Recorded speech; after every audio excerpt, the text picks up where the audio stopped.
వెంకటేశ్వర్లు గారు, yeah it is best relevant to start of with you.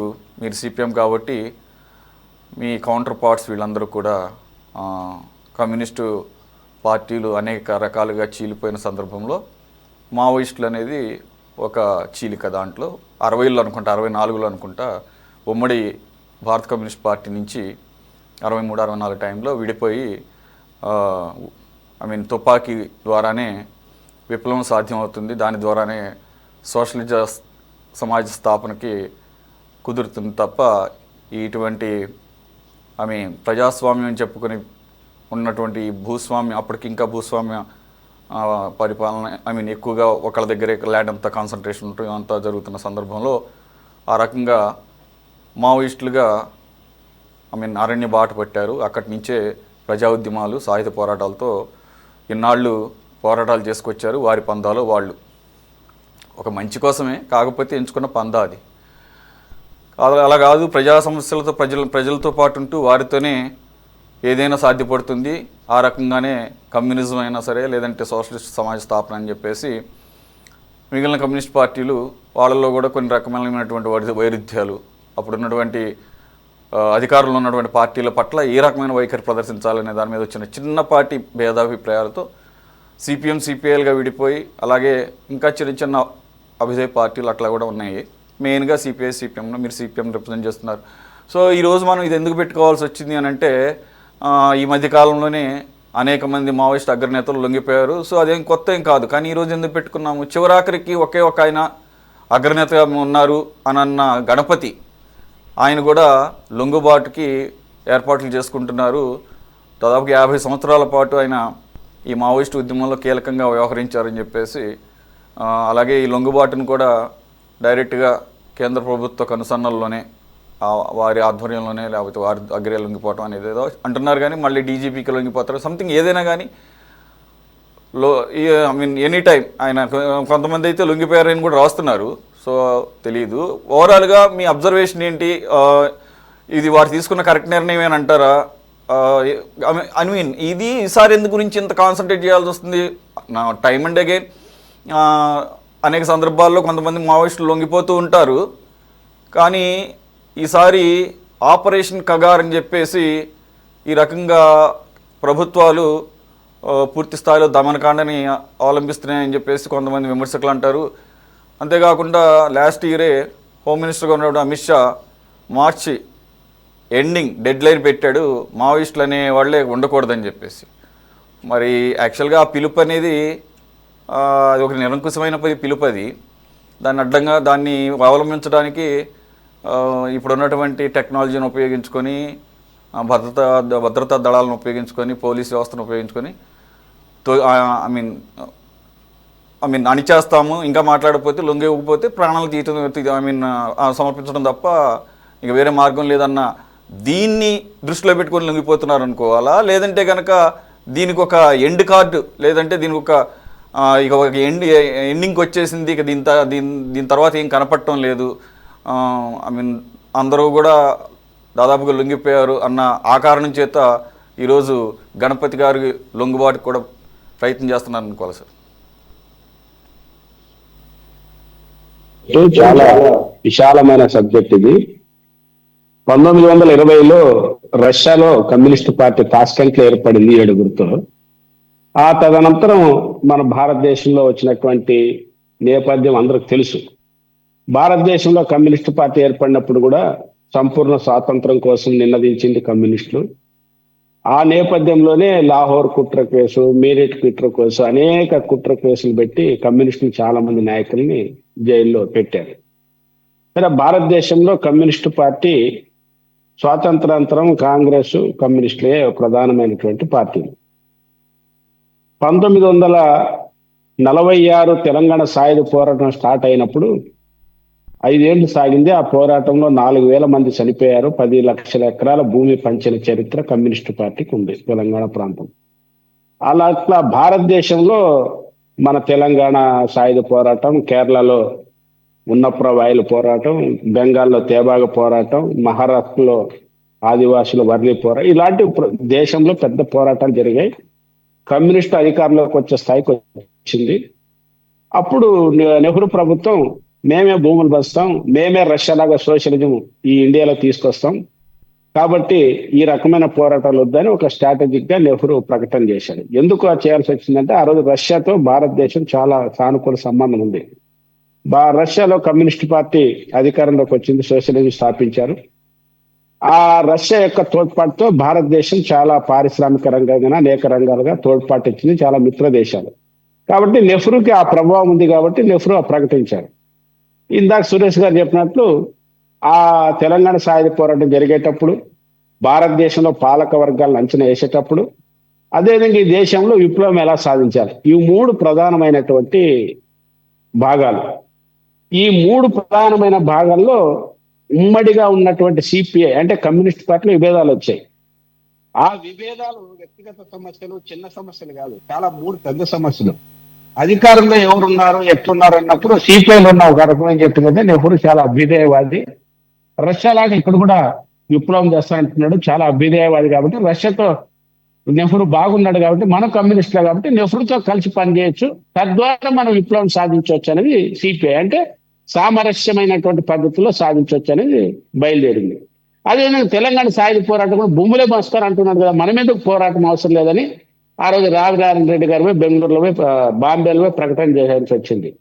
సరే, అనివార్యంగా ఈ ఇంటర్నల్ చర్చలు ఎక్కడి దాకా వచ్చిందంటే 1962 చైనా ఇండియా యుద్ధం జరిగేటప్పుడు కూడా రెండు దేశాల మధ్య యుద్ధం జరగడం చాలా నష్టదాయకం, ఇంత పెద్ద దేశాలు నష్టపోతాయి, యుద్ధాలు వద్దు, సామరస్యంగా చేసుకోవాలని కమ్యూనిస్ట్ పార్టీ చర్చలు వచ్చిన సందర్భంగా ఒక వర్గం అట్లెట్లయితే మనం ఇండియా వైపు నిలబడాలి, చైనాకి వ్యతిరేకంగా పోరాడాలి అంటే డాంగే నాయకత్వంలో ఉన్నటువంటి సిపిఐ, సుందరయ్య గారి నాయకత్వంలో రెండు దేశాల యుద్ధం కరెక్ట్ కాదు, సామరస్యంగా పోవాలన్నారు. అప్పుడు చైనా ఏజెంట్లని చాలా మంది ఈనాడు సిపిఎం అనుకున్న నాయకులంతా జైల్లో పెట్టారు.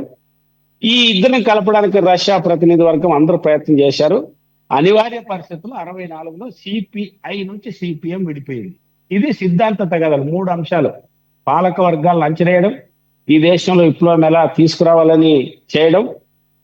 కాబట్టి ఈ అంశాల పట్ల ఎలా ఉండాలనే దాని మీద చీలిపోయింది. 67 వచ్చే లోపు భారతదేశంలో 12 రాష్ట్రాల్లో కాంగ్రెస్ ఓడిపోయింది.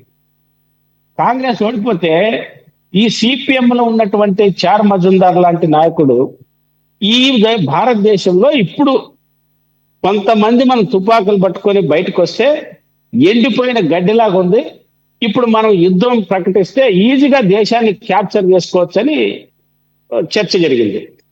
చర్చ జరిగితే సిపిఎం లో ఉన్నటువంటి వాళ్ళే ఈ చర్చ చేశారు. చార్ మజుందార్, తరిమేల నాగిరెడ్డి, చంద్రపుల్లారెడ్డి, గణపతి, వీళ్ళందరూ మీకు తెలుసు పేర్లు, టైం తీసుకుంటారు కాబట్టి ఎక్కువ చెప్పను. కాదు, ఈ దేశంలో తుపాకీ గొట్టం ద్వారా విప్లవం ఇప్పుడు రాదు. విప్లవం ఎలా వస్తుందంటే ప్రజలే, కార్మిక వర్గము ప్రజలే విప్లవం తీసుకురావాలనే ఒక స్థాయికి తెగించి పోరాడే రోజు వాళ్ళే ఆయుధాలు పట్టుకోవాలా, కర్ర పట్టుకోవాలా, కత్తి పట్టుకోవాలా, తుపాకీ పట్టుకోవాలని ప్రజలే నిర్ణయిస్తారు. మనం కొంతమంది వ్యక్తులు ఆయుధాలు పట్టుకున్న విప్లవం రాదు అని సిపిఎం లో ఉన్నటువంటి నాయకత్వం తీవ్రంగా చర్చించి అనివార్యంగా 67లో లేదు, ఈ దేశంలో కాంగ్రెస్ పని అయిపోయింది, మనం తుపాకులు పట్టుకొని కొంతమందిని సాగు కొడితే కొంతమందిని తీసుకుంటే రాజ్యాన్ని స్థాపించుకోవచ్చు, ఎండిపోయిన గడ్డిలాగా ఉంది ఇండియా, ఒక్క పుల్ల గీసేస్తే దావానంగా అట్టుకుంటుందని పిలిపించారు. అప్పుడు సిపిఐ ఏం చెప్తుందంటే సిపిఐ లేని మితవాదం కరెక్ట్ కాదు, సిపిఐ ఎమ్మెల్యేలు ప్రవర్తించినటువంటి అతివాదం, తుపాకి పట్టడం ద్వారా విప్లవం రెండు కరెక్ట్ కాదు. విప్లవం ఎలా వస్తుంది? ప్రపంచవ్యాప్తంగా ప్రజలు తిరుగుబాటు, కార్మిక వర్గం ఐక్యత, ఆ దేశంలో ఉన్నటువంటి పరిస్థితులను బట్టి ప్రజల చైతన్యాన్ని బట్టి విప్లవం వస్తుంది తప్ప నాయకులు విప్లవం తేరు, ప్రజలు విప్లవం తెస్తారు అనేది సిపిఎం లేదు. కాబట్టి ఆ యుద్ధం చేసేటప్పుడు, ఆ పోరాటం చేసేటప్పుడు శత్రువుని యొక్క బలాబలాన్ని బట్టి మన ఎత్తుగడలు ఉండాలి. శత్రువు ఏం పట్టుకుంటాడు, మనం ఏం పట్టుకోవాలని ప్రజలు నిర్ణయించుకుంటారు. మనం ఆయుధాలు పట్టుకున్నారు, కొంతమంది రాదని చెప్పాం, అయినా వాళ్ళు తుపాకి గొట్టం ద్వారా వెళ్ళారు. ఒక్క సిపిఐ ఎంఎల్ నుంచి ఈరోజు 36-40 గ్రూపులు ఏర్పడ్డాయి. 2004-5లో మీకు తెలుసు అన్ని కమ్యూనిస్టుగా, మావోయిస్టుగా ఏర్పడ్డారు. అది నేపథ్యం. అంటే ఇప్పుడు సిపిఎం ఏ లైన్ అయితే చెప్పిందో 100% ఆ లైన్ కరెక్ట్ అనేది నిరూపితం అవుతుంది. ప్రజలు చైతన్యతం కాకుండా, ప్రజలు సన్నద్ధం కాకుండా మనం ఒక్కటే 5 ఏళ్ళు పెట్టుకొని ఎక్కడో అడవిలో ఉండి ప్రజలం ఊర్లో ఉండి అడవిలో ఉండి మనం ఏం సాధిస్తాం? ప్రజలే మనల్ని తెలంగాణ సాయుధ పోరాటం అప్పుడు ఆ ప్రజలు తిరుగుబడ్డారు, నాయకుల్ని కన్నబిడ్డల్లా కాపాడుకున్నారు ప్రజలు. కాబట్టి ఆ పరిస్థితులు అయితే ఆ లైన్ కరెక్ట్ కాదనేది సిపిఎం. ఈ లైన్ కరెక్ట్ కాదు, ఆ లైన్ కరెక్ట్ కాదు, ప్రజల చైతన్య పట్టాలి సిపిఎం లైన్.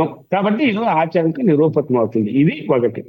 రెండవది, మావోయిజమా, లెనినిజమా, స్టాలినిజమా, ఇజం సంగతి కాదు. మావో ఏం చేశాడు ఆ దేశంలో?